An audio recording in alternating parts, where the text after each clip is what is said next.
Hello everyone.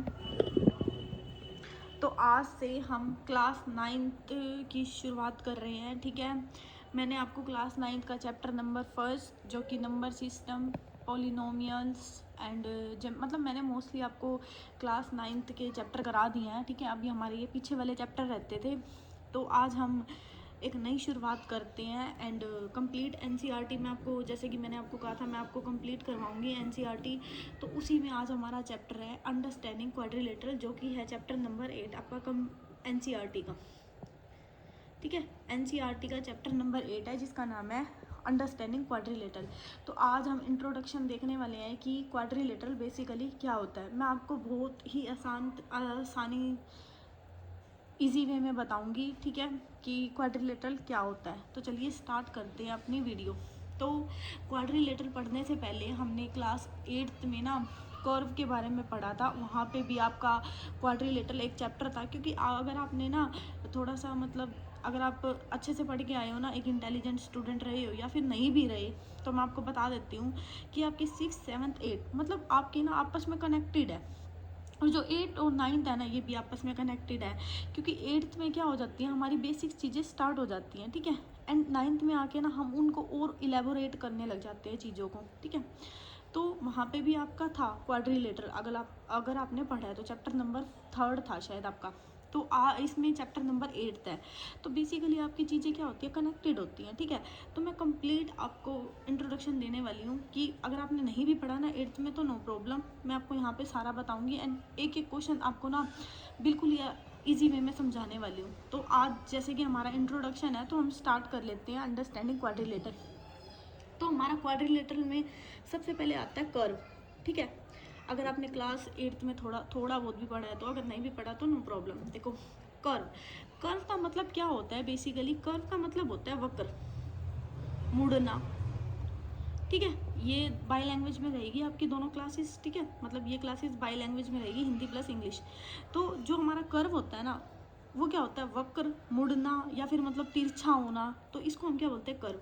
अब जैसे मैंने आपको हिंदी में ही बताया, कर्व का मतलब क्या होता है, कोई भी चीज़ ऐसी, यानी कि किसी भी चीज़ का बैंड होना। ये ऐसी, ये भी तो बैंड है, this is also a curve. That is, अब आप अगर देखो तो this is also a curve.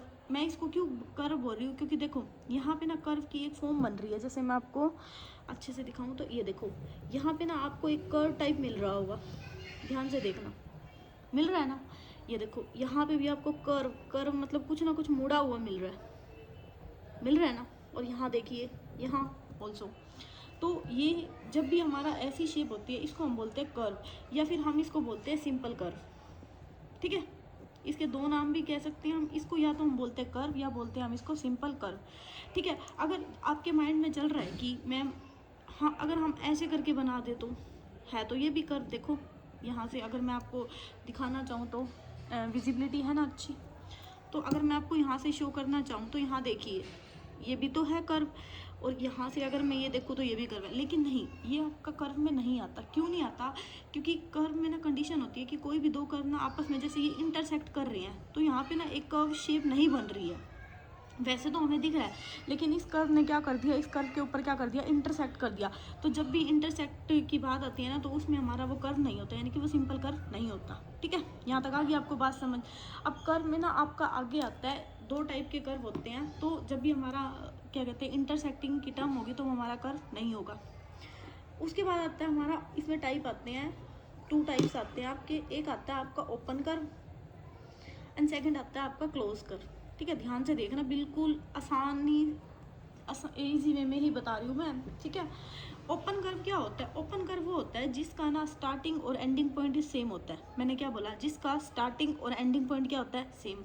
जैसे मैंने एक कर्व बनाया, स्टार्टिंग और एंडिंग पॉइंट ना आपका डिफरेंट होता है। इसमें क्या होता है, आपका डिफरेंट होता है स्टार्टिंग और एंडिंग पॉइंट। जैसे मैंने ये वाला कर्व बना दिया, ठीक है, इसका मान लो मैंने यहाँ से स्टार्ट किया और ये यहाँ पे चला गया।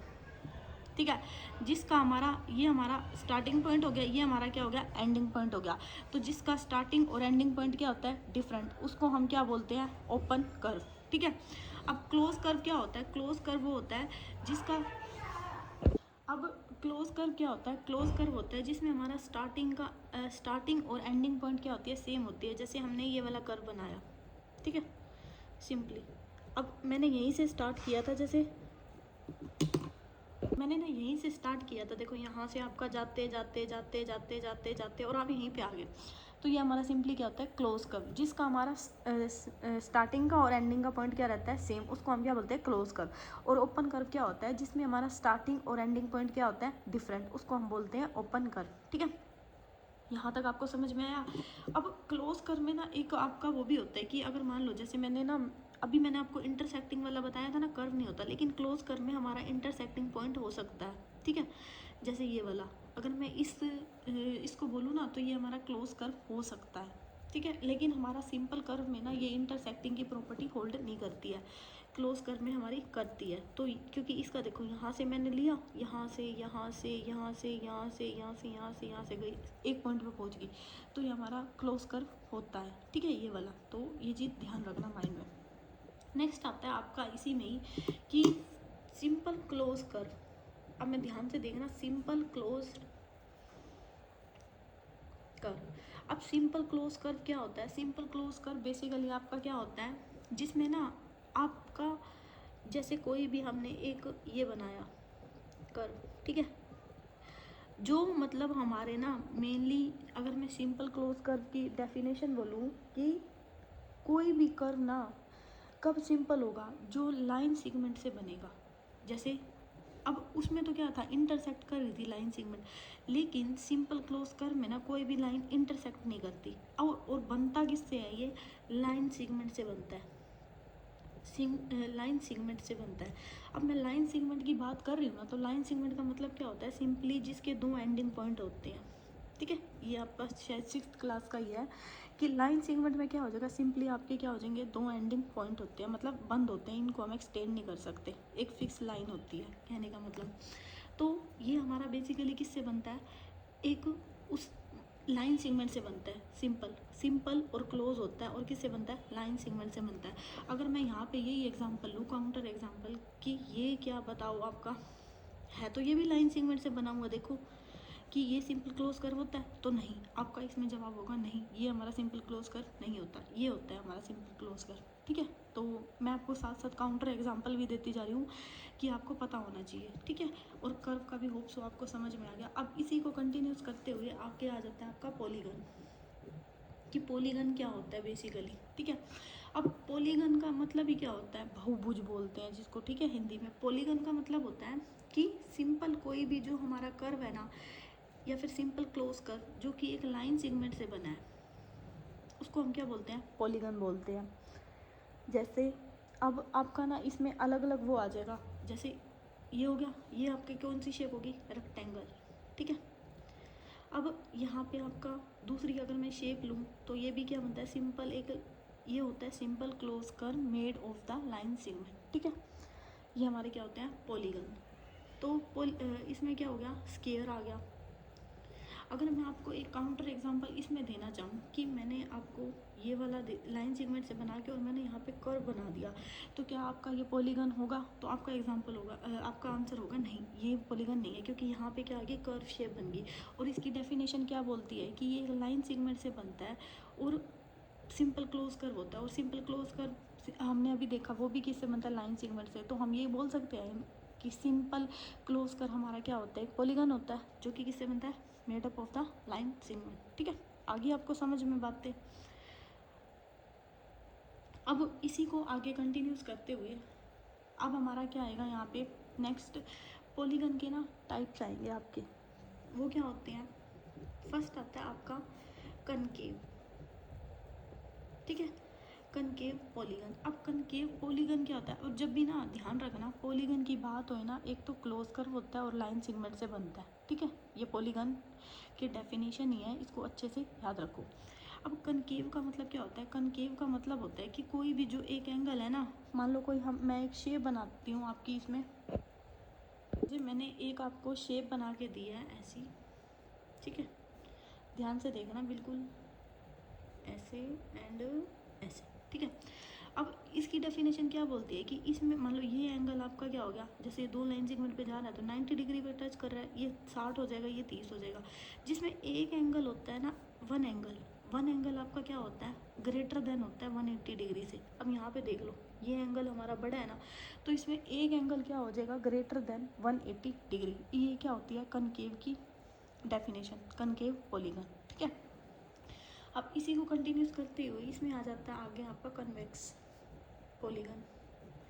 कन्वेक्स पॉलीगन आपका क्या कहलाता है, कन्वेक्स पॉलीगन ना आपका कहलाता है जिसमें ना हमारे जो सारे के सारे एंगल है ना, ऑल एंगल लेस देन क्या होते हैं आपके 180 डिग्री। जैसे आपका इसमें एग्जांपल हो जाएगा स्क्वायर, ठीक है, रेक्टेंगल, ये आपके किस में आ जाएंगे, कन्वेक्स में आ जाएंगे, ठीक है। यहाँ तक आगे आपको समझ में। नेक्स्ट आता है आपका इसमें रेगुलर पॉलीगन। रेगुलर पॉलीगन क्या होता है आपका, रेगुलर पॉलीगन आपका सिंपली वो होता है जिसमें ऑल साइड क्या होती हैं आपकी equal, all side are equal and all angle क्या होते हैं आपके आर इक्वल। इसको हम क्या बोलते हैं, रेगुलर पॉलीगन। होप सो आपको इतना समझ में आया। इसी को अगर मैं थोड़ा सा इलेबोरेट करूँ तो इसी का सेकंड पार्ट आ जाता है इरेगुलर पॉलीगन। ये अपोजिट हो जाता है रेगुलर पॉलीगन से। इसमें क्या हो जाता है आपका कि कोई भी साइड इक्वल नहीं होती, ना तो साइड इक्वल होती है, ना ही आपका एंगल इक्वल होता है। ये क्या होता है, अपोजिट ऑफ इरेगुलर पॉलीगन, ठीक है, अपोजिट होता है किसका, रेगुलर का। यहाँ तक होप सो आपको समझ में आया कि मैंने आपको अभी जो हमारा 8th क्लास का ही था, अगर आपको इसके और एग्जांपल की प्रैक्टिस करनी है तो आप क्लास 8th में है क्वाड्रिलेटरल, वहाँ से इसकी प्रैक्टिस कर सकते हो। नहीं तो सिंपली आपको ये पता होना चाहिए डेफिनेशन, क्योंकि क्लास 9th में इसका यूज़ नहीं है, ठीक है। ये मैंने सिंपली आपको थोड़ा सा हिंट दिया है कि आप जो चीज़ें पढ़ के आए हो, ठीक है, उसको थोड़ा सा, क्योंकि ना इसमें क्या है आपकी थ्योरम्स है एंड थ्योरम्स में ये चीज़ें यूज़ होंगी, ठीक है, इसलिए थोड़ा थोड़ा इसको याद रखो। अगर नहीं भी याद, नो प्रॉब्लम, एक बार पढ़ लो अच्छी सी, ज़्यादा लंबी वीडियो नहीं है। तो यहाँ से आपको समझ में आया। तो ना आपका नेक्स्ट आ जाता है एंगल सम प्रॉपर्टी क्या होती है, ठीक है, एंगल सम ऑफ प्रॉपर्टी। तो एंगल सम ऑफ प्रॉपर्टी क्या कहती है, एंगल सम ऑफ प्रॉपर्टी कहती है या तो आपका इंटरनल एंगल हो या आपके एक्सटर्नल एंगल हो, जितने भी आपके एंगल होते हैं ना उन सब का सम क्या हो जाता है 180 डिग्री। ये होती है हमारी एंगल सम प्रॉपर्टी, ठीक है। जैसे मान लो मैंने ये लिया एक एग्जांपल, ठीक है, मैंने यहाँ बना दिया एक्स वाई जेड। अब मैंने आपको कह दिया कि एक्स वाई जेड की मुझे मतलब सम बताओ एक्स वाई जेड का कितना हो जाएगा, तो सिंपली आप X plus Y plus Z करके क्या लिख सकते हो, 180 degree, okay.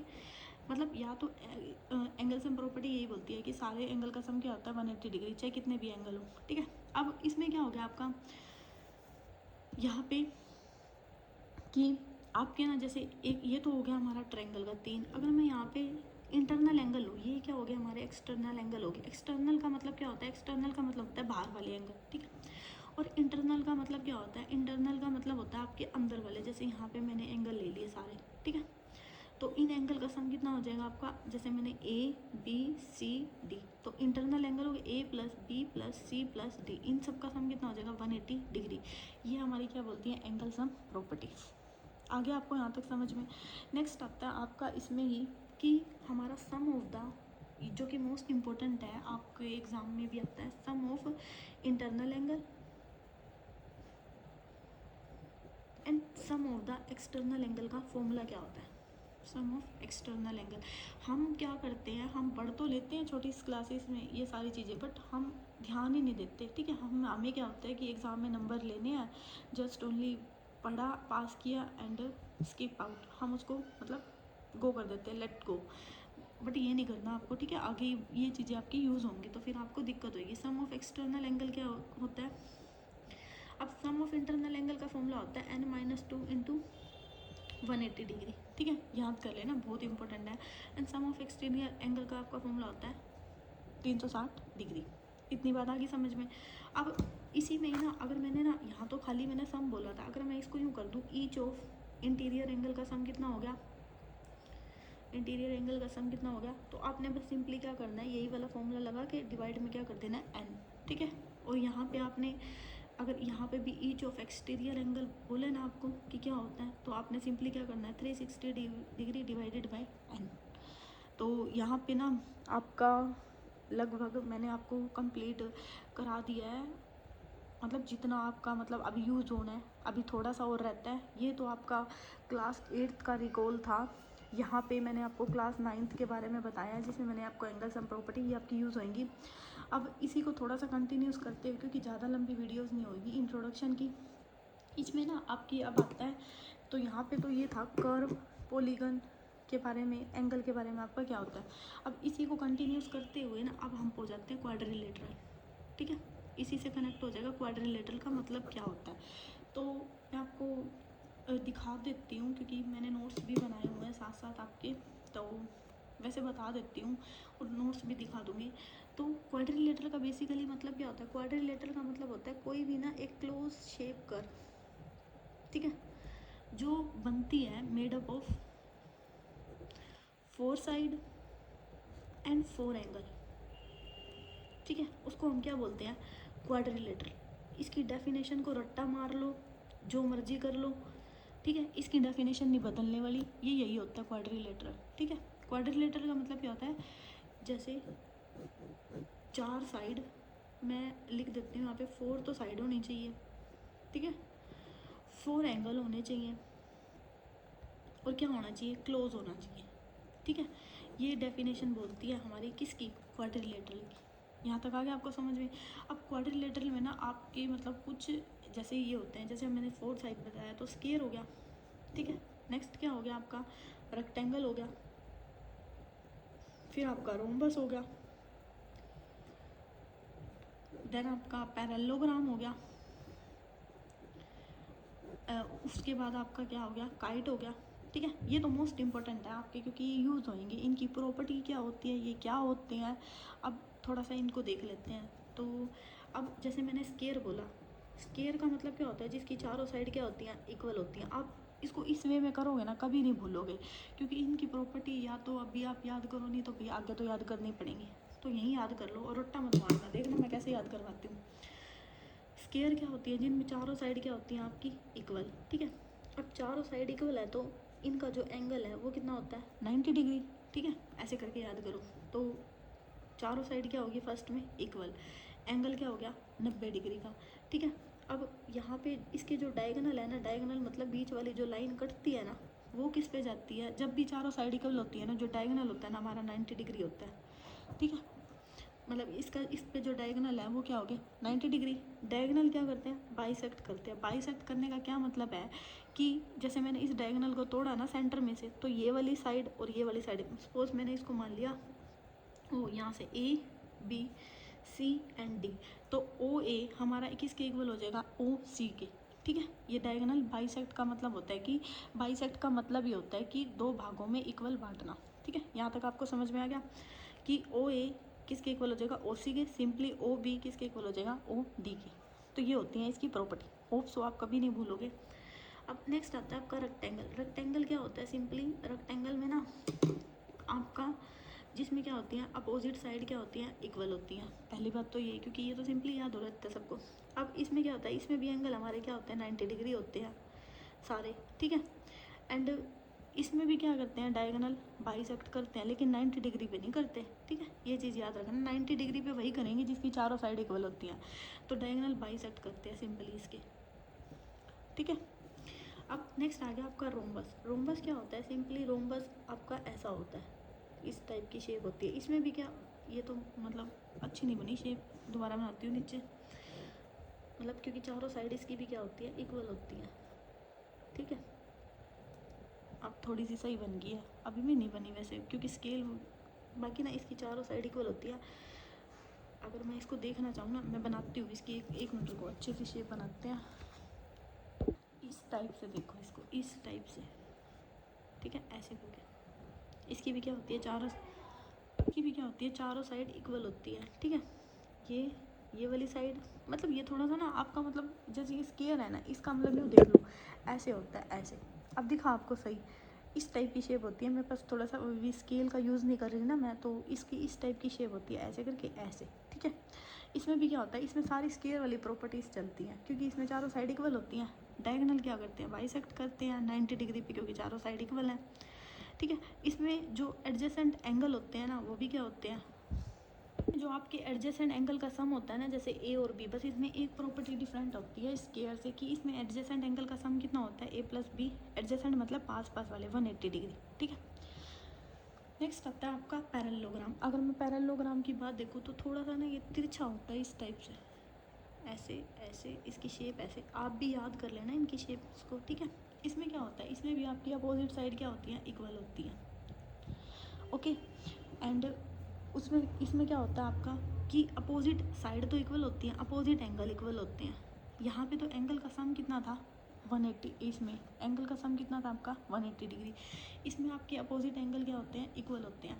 And opposite angle और जो ये एडजेसेंट एंगल होते हैं ना, angle A and angle B, यानी कि angle A plus angle B, ये भी आपके कितने होते हैं 180 डिग्री। और डायगोनल इसके भी क्या करते हैं, बाइसेक्ट करते हैं, लेकिन 90 पे नहीं करते क्योंकि इसकी अपोजिट एंगल इक्वल होते हैं। मैंने आपको ऑलरेडी बताया चारों साइड इक्वल होती है, तो ये क्या करते हैं 90 डिग्री पे बाइसेक्ट करते हैं। नेक्स्ट आता है आपका इसमें काइट, विजिबिलिटी है ना अच्छी। अब काइट में क्या होता है, काइट में ना देखो दो साइड होती है, एक आपकी लॉन्गर साइड होती है, जैसे ये शॉर्टर होगी एंड ये आपकी लॉन्गर साइड होगी, ओके। एंड इसमें क्या होते हैं, इसमें आपकी ये वाली साइड इक्वल एंड ये वाली साइड इक्वल, और इसमें ये वाला एंगल और ये वाला एंगल आपका क्या होता है, इक्वल होता है। और डायगोनल इसके 90 डिग्री पे बाइसेक्ट करते हैं लॉन्गर साइड से, क्योंकि ये देखो 90 डिग्री आपको ऑलरेडी दिख ही रहा होगा इसकी शेप में, यहाँ पे तो शो नहीं हो रहा, लेकिन यहाँ और यहाँ दोनों पे शो हो रहा था। तो इसके डायगोनल पे क्या करते हैं, आपके 90 डिग्री पे बाइसेक्ट करते हैं। तो A B C and D, और एंगल डी और एंगल बी क्या होते हैं, इसमें इक्वल होते हैं, ठीक है। और ये क्या बोलते हैं, डायगोनल क्या करते हैं, बाइसेक्ट करते हैं। डायगोनल इसके भी क्या करते हैं, बाइसेक्ट ईच अदर। तो यहाँ पे आपका ये पूरा क्वाड्रिलेटरल जो कि आपका क्लास 9th में यूज़ होने वाला है, मैंने आपको कंप्लीट बता दिया है कि क्वाड्रिलेटरल का इंट्रोडक्शन क्या क्या है, ठीक है। अब कल हम इसकी थ्योरम्स करने वाले हैं एंड बहुत ही ईजी वे से मैं आपको कराने वाली हूँ। So thank you so much for watching my video.